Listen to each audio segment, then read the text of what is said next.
In this video, I will show you how to create a Hulu account. To do this, just go to hulu.com or download the Hulu app on your phone or TV. And from there, what you want to do is select the plan that you want to get. So you can just click wherever on the green buttons, and from there it will be redirecting you to this page, which is their sign up page.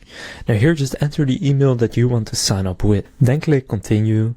And then you will need to confirm your email, so confirm it's correct, and then choose a password for your account.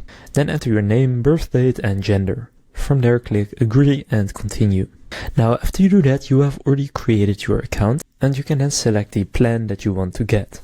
Now, you may also need to enter a verification code that will be sent to the email address you signed up with to confirm that it is actually your email address. So if it's requested, just enter the verification code.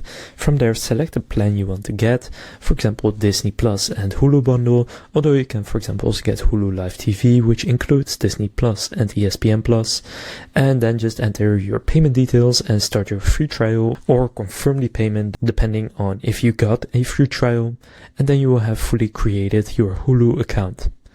So now you know how to create a Hulu account. If this video was helpful, please consider leaving a like and subscribing to my channel. With that being said, I will see you in the next video.